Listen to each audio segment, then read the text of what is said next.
Hey everybody, welcome back to my channel. So today we'll continue with the next chapter of class 10th NCERT Economics.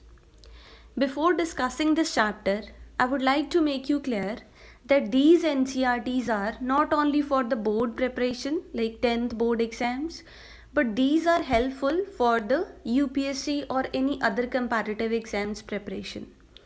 See, in all the competitive exams, there is one column, there is one part in the syllabus called GK, General Knowledge. In that, economics plays vital role. And if we talk about the most prestigious exam of this country, that is UPSC, that is conducted by the UPSC, IES, IPS, or state PCS, PPSC, these kind of exams. So these exams will have great weightage of economics. Okay, if you are clear with the basics of economy, then you will be able to get update yourself with the economics current affairs. Okay, because few people may think that paper में तो सिर्फ current affairs आते हैं, तो ऐसे NCERTs पढ़ने का क्या फ़ायदा। देखो, अगर आपको ये नहीं पता कि MSMEs, small scale industries, large scale industries क्या हैं, तो अभी कल न्यूज़ आई है that there is a change in the definition of MSMEs. तो आप उसके बारे में फिर क्या करोगे? जब आपको बेसिक्स ही नहीं पता, मीनिंग ही नहीं पता, तो आप अपडेट कैसे हो जाओगे, राइट? तो लॉकडाउन चल रहा है, आप इसका फुल एडवांटेज लो। अभी इतना टाइम है आपके पास कि आप चाहे +1 +2 10th 9th जो भी हो, या फिर आप ऑलरेडी ग्रेजुएट हो, तो ये एनसीईआरटीज़ आपके लिए बहुत इंपॉर्टेंट रोल प्ले करेंगी फॉर योर प्रेपरेशन। आपके बेसिक्स बहुत स्ट्रांग हो जाएंगे, then you will be able to crack any examination at least which contain economics. Okay, so let's begin with globalization. The word has been derived from the globe. Globe means, you can see in the picture, global, world level.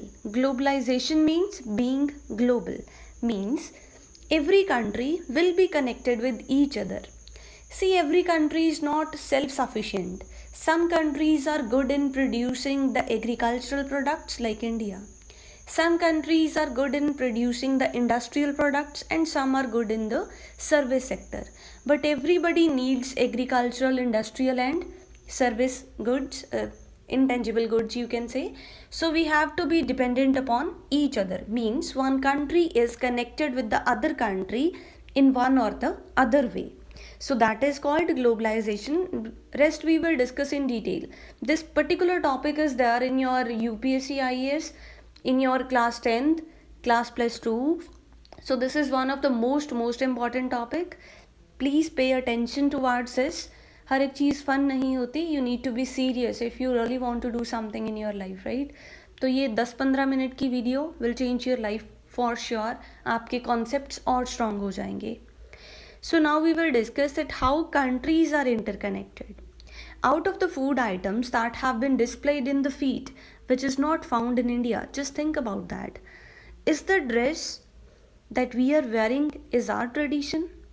Is the language that we are speaking is of Indian origin? Think about some other areas like education, employment, production, culture. So you can connect with all this, right?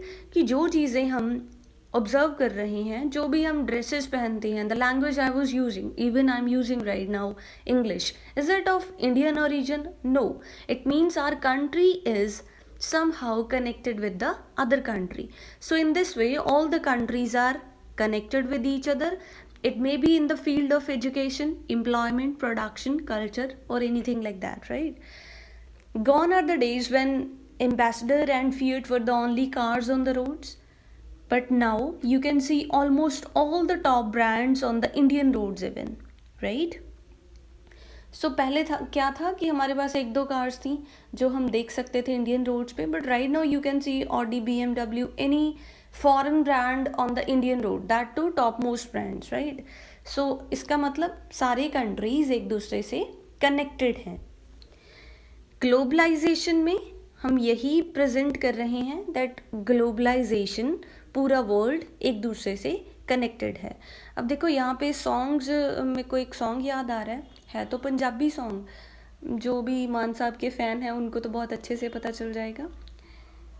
अच्छा, आप मुझे comment section में बताओगे कि एक country से दूसरी country, कुछ ऐसी दो कंट्रीज़ हैं, अगर उनमें रोड बन जाए तो पूरा वर्ल्ड कनेक्ट हो जाएगा. So I would like to know the answer in the comment section, otherwise I'll tell you in the next video, right? So globalization में क्या है, देखो हमारी सोसाइटी कनेक्टेड है, हमारा culture, politics, economy, environment, everything is connected with the rest of the world. As you can see कोविड-19 इसका origin तो चाइना से है, वी आर ऑल्सो इम्पेक्टेड, तो ये भी तो ग्लोबलाइजेशन है भाई, है तो है ही. ठीक है, बेशक ये नेगेटिव है बट हम यही कहेंगे कि ये भी तो ग्लोबलाइजेशन की वजह से हुआ है. इफ़ वी आर कनेक्टेड तो देखो everything has pros and cons, तो इसका कोई एक आधा डिसएडवांटेज भी हो सकता है. Don't take that to heart. Firstly, we'll talk about the positives only. So what is this globalization? If we need to write in the definition form, it is the process of rapid integration or interconnection between the countries. Countries एक दूसरे से कैसे connected हैं? That is globalization. एक ऐसा process है जो एक country को दूसरी country से connect करता है. Next term of globalization is economic globalization. So economic means it will have production, distribution, investment. This is the basic of economic, right? So economic globalization means it is the process of rapid integration, simply globalization, or interconnection of investment, production, distribution, employment and trade among the countries of the world. पूरे world की countries में production, investment, ये सब चीज़ों का connection कैसे है, that is economic globalisation. We will discuss about the few important terms so that जो आने वाले टॉपिक हैं वो आपको बहुत अच्छे से क्लियर हो जाएंगे. Very first is MNC, multinational corporations. ये एक डिबेटेबल इशू भी है कि MNCs इंडिया में होने चाहिए या नहीं. अब आप तभी इस पे अपना पॉइंट ऑफ व्यू दे पाओगे if you are clear with the basic meaning of MNC. What is that, right? So MNC, multinational company or the corporations. Multi means more than one. Nation means country. So multinational company means the company which have their business in more than one nation, in more than one country is called multinational. For example, Pepsi, Nike, Apple, Microsoft. So these are the multinational companies. Means in companies के, corporations के एक से ज़्यादा countries में branches हैं, business हैं. Next is investment. These are the basic terms that we are discussing.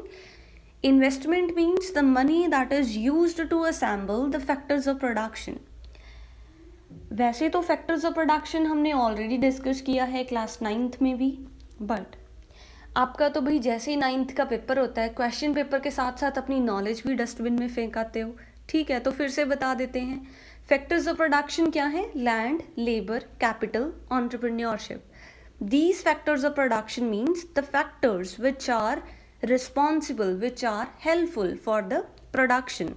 तो ये सारे फैक्टर्स में अगर हम पैसा इन्वेस्ट कर रहे हैं, मनी इन्वेस्ट कर रहे हैं, that is investment. Next is foreign investment. Investment made in a country by the multinational company. देखो किसी मल्टीनेशनल कंपनी ने अगर इंडिया में लैंड परचेज की है तो उसकी इन्वेस्टमेंट है, तो वो फॉरेन की इन्वेस्टमेंट है, हमारी नहीं है. ठीक है, so that is foreign investment. Foreign वाले इंडिया में इन्वेस्ट कर रहे हैं, इंडिया वाले किसी और कंट्री में इन्वेस्ट कर रहे हैं, फॉरेन इन्वेस्टमेंट हो जाएगी. ठीक है. Next is foreign trade. Foreign means more than one countries are involved. Trade means buying and selling of goods and services. So foreign trade means the trade or buying and selling activities among the different countries. एक से ज़्यादा countries में हो रहा है, that is foreign trade. Under foreign trade there are few terms. First one is export. 10th level पे तो हम इतना ही पढ़ेंगे कि export क्या है? Selling of goods or services to any foreign country. For example, मेरे पास कोई पेन है जो मैंने इंडिया में प्रोड्यूस किया, तो पता चलता है USA वाले कहते हैं कि मैडम आपका तो पेन ही बहुत सुपर्ब है. जैसे ही हम पेपर स्टार्ट करते हैं ये तो खुद ब खुद लिखने लग जाता है. ठीक है, तो मेरे पेन की डिमांड हो गई USA में, तो अब मैं एक्सपोर्ट करूँगी. ये है एक्सपोर्ट. इम्पोर्ट. अब मुझे पता चला कि चाइना ने कैसे गॉगल्स बनाए हैं जिससे क्या है कि मेरा सारा पेपर इसका सिलेबस उसमें फीड हो जाएगा। तुम लोगों को तो चीटिंग ही समझ आती है ना, तुम्हें कौन सा हार्डवर्क समझ आता है। तो हम ऐसे ही एग्जाम्पल्स लेंगे, अच्छा ये पेपर में मत लिख देना, फिर कहोगे कि मार्क्स नहीं आए, तो ऐसा कुछ पेपर में नहीं लिखना, this is just for the fun, okay. तो इम्पोर्ट्स क्या है, अब मुझे पता चला चाइना वालों ने गॉगल्स बनाए हैं, मस्त गॉगल्स हैं, दिखने में भी अच्छे हैं, प्लस उसमें सारा सिलेबस फीड हो जाता है, तो अपन ने परचेज़ कर लिया, राइट। तो हम लोगों ने उसी को परचेज़ कर लिया, वो क्या हो गया, इम्पोर्ट्स। तो imports from other country, from other foreign country we have bought something. Domestic country ने कुछ परचेज़ कर लिया, इम्पोर्ट है। डोमेस्टिक कंट्री ने कुछ सेल कर दिया जो इंडिया में प्रोड्यूस हुआ है, तो वो क्या हो गया, export. Next is ways of interconnection. ये जो हम इंटरकनेक्शन की बात कर रहे हैं, how the countries can be interconnected. First is spreading production across countries, production activities different countries में हो जाएं तो। Interlinking production by setting up production centres in different countries, simple. Joint production of MNCs with domestic companies. अब देखो कोई MNC है, उन्होंने कहा कि आप इंडिया में पहले से कोई कंपनी थी, तो किसी MNC ने कहा कि आप ये प्रोडक्ट इंडिया में प्रोड्यूस करो, बाकी का प्रोडक्ट हम देंगे, यहाँ पे असेंबल करेंगे, तो ऐसा भी हो जाता है।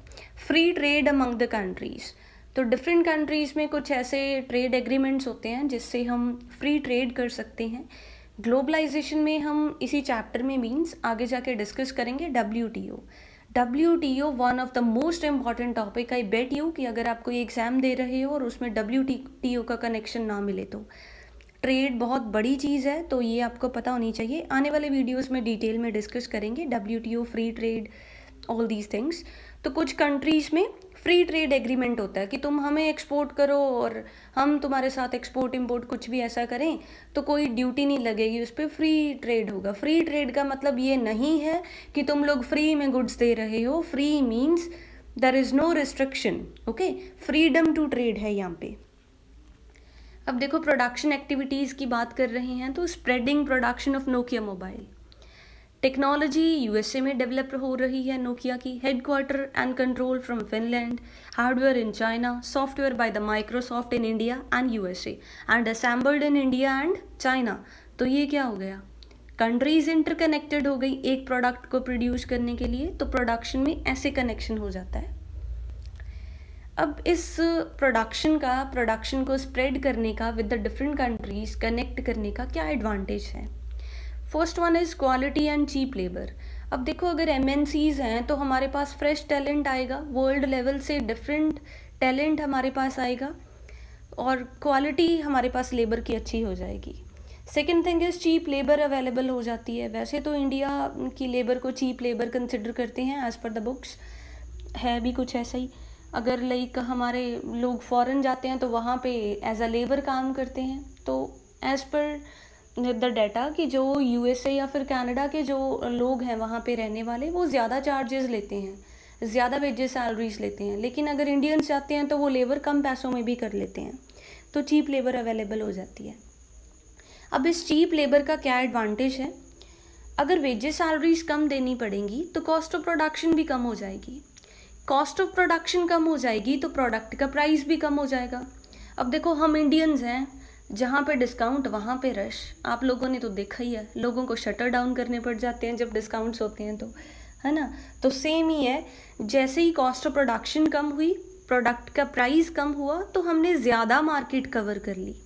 मार्केट कवरेज ज़्यादा होने की वजह से लोग ज़्यादा आएंगे, प्रॉफिट्स ज़्यादा होंगे, सेल ज़्यादा होगी, सो मैनी अदर थिंग्स, ठीक है।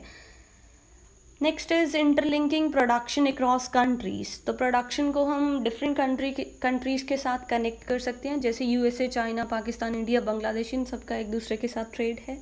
अभी सीन कुछ डिफरेंट चल रहा है, लेकिन हम तो NCERT's बेसिक्स कर रहे हैं, तो पता होना चाहिए कि हमारा ऐसे डिफरेंट कंट्रीज़ के साथ ट्रेड है।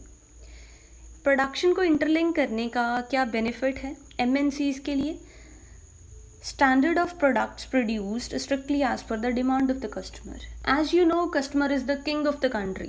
तो अब जो राजा जी हुक्म करेंगे वही प्रोड्यूस होगा, तो ऐसे ही होता है।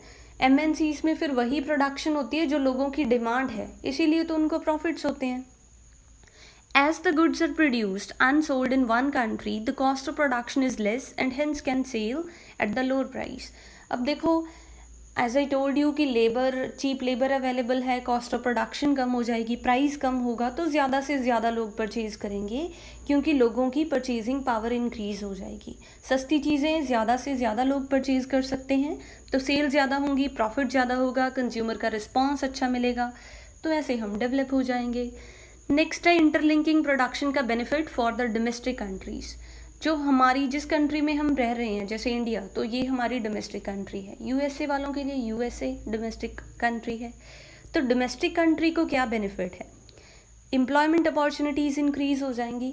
अब देखो, अगर हम एक्सपोर्ट कर रहे हैं, इंडिया एक्सपोर्ट कर रहा है यूएसए को, तो हमें यूएस करेंसी मिलेगी dollar, and $1 is equal to से ₹60। तो हमारी करेंसी में तो उसके यूनिट्स ज़्यादा हो गए, तो जितनी ज़्यादा फॉरेन करेंसी उतने ज़्यादा हमारे पास रुपीज़ के यूनिट्स ज़्यादा होंगे, तो उतनी हम डेवलप हो सकते हैं।